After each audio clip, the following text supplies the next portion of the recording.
Selamat siang, Pak. Siang, Pak Tri. Terima kasih, Pak, atas waktu yang telah diberikan kepada saya. Mungkin Bapak lagi sibuk. Saya minta waktunya sedikit, Pak. Perkenalkan, nama saya Tri Ambar Wibowo dari Universitas Terbuka UT Pontianak. Saya di sini dalam rangka melaksanakan praktik mandiri untuk mata kuliah kelembagaan agribisnis, Pak. Untuk memulai, bolehkah saya tahu sudah berapa lama Bapak bekerja di PT MIS dan apa posisi Bapak saat ini, Pak?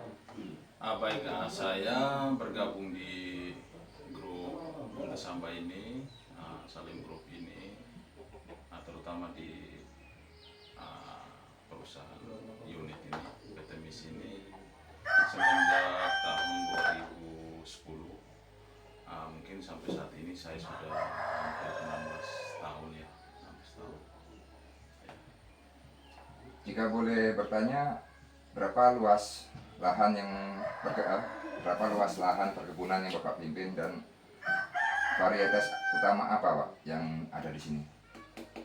Baik ya, untuk afdeling yang dimana saya pimpin ini, total luasnya itu ada 626 hektar.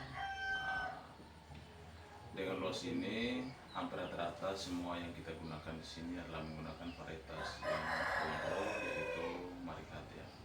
Marikat ya. Lalu untuk struktur organisasi perusahaan ini, terutama di bagian kebun dan pabrik, itu ada nggak, Pak, kira-kira di sini?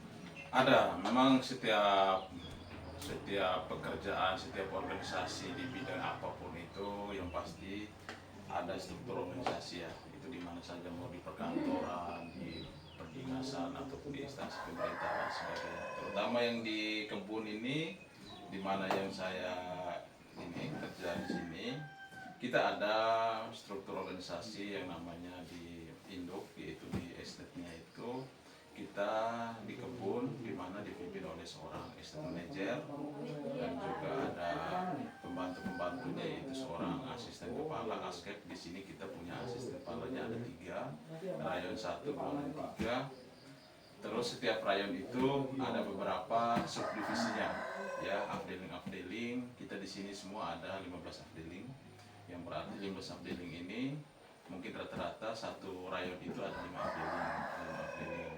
Nah, itu untuk afdelingnya dipimpin oleh seorang asisten afdeling. Nah, begitu juga untuk di afdeling ataupun divisi itu ada juga untuk struktur organisasinya, yaitu dalam sebuah afdeling, contoh afdeling 3 ini yang 626 hektar tadi saya sampaikan, bahwa dia dipimpin oleh seorang asisten, dibantu oleh seorang mandor 1 dan juga seorang admin tanam, admin divisi sebagai kerani divisi yang membantu administrasi, dan juga yang di bawah ada beberapa mandor seperti mandor panen.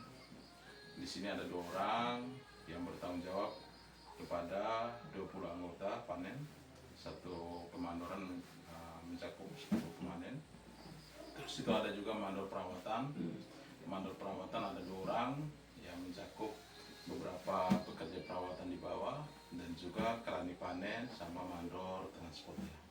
Dan mandor transport dia bertanggung jawab beberapa pemuat, yang karena memang buah yang sudah dipanen harus diangkut ke PKSG, tugasnya mandor transport. Demikian yang mungkin seperti itu. Baik, Pak. Bisa minta tolong, Pak, jelaskan langkah-langkah operasional panen, mulai dari tata cara penentuan buah matang hingga pengumpulan di TPH, dan berapa waktu ideal dari panen TPS hingga masuk ke pabrik lepas sawit, Pak? Oke ya, baik. Kita untuk organisasi panen kita jelas bahwa kita sebelum melaksanakan panen pagi hari kita sudah mengadakan briefing pagi. Kita briefing pagi yang pasti setiap kemandoran mengatur setiap anggotanya untuk panen di mana-mana. Kita di sini kan menggunakan cagiring tetap ya. Cagiring tetap yang pasti semua sudah diatur dan diset begitu baik, bahwa mereka sudah di briefing pun kita sudah jelaskan, dan itu sudah berjalan begini lama, bahwa panen sesuai dengan ancak yang sudah ditentukan, yaitu kita di sini menggunakan 4 hektar per pemanen, dan juga setelah panen kita di sini menggunakan sistem D6. D6 berarti kan sistem D6 ini kan hari ya, dalam 1 minggu. Dan sistem panen ini menggunakan sampai jalan tengah aja dia tidak tembus supaya kita lebih cepat mengangkut TBS itu sendiri. Jadi panen yang rapi, panen, habis panen pelepahnya disusun di gawangan mati, habis itu panen buahnya dikeluarkan ke TPH. Setelah di TPH disusun 55 ke belakang, berdasarkan nomor TPH di TPH tempat pengumpulan hasil yang sudah disiapkan, disusun 55 ke belakang. Terus itu tangkinya dipotong. Setelah itu tinggal nunggu keradi panennya datang untuk menghitung TBS tersebut, dan juga setelah dihitung komando transportnya akan datang di unit untuk memuat angkut TBS itu ke PKS. Dan waktu tempuhnya juga kalau antara panen dengan pengangkutan kita tidak bisa tentukan, tetapi kalau buah di TPH dengan pengangkutan itu biasanya tidak sampai 1 jam. Setelah dipanen, kalau memang itu sudah ini langsung kerani panennya hitung, habis itu mau transportnya angkut. Jadi mungkin sekitar 45 menit dari buah tersimpan di TPH itu terangkut ke PKS. Sampai ke PKS Pak ya. Ya. Terus untuk menentukan kriteria buah matang itu bagaimana tuh? Oh, kita di sini kan jelas bahwa perusahaan itu jelas menggunakan aturan. Ya. Aturan kita di sini menggunakan fraksi ya. Yang namanya fraksi 1, fraksi 2, fraksi 3. Namanya kalau fraksi 1 berarti kan dalam setiap 1 kilo itu 1 brondol.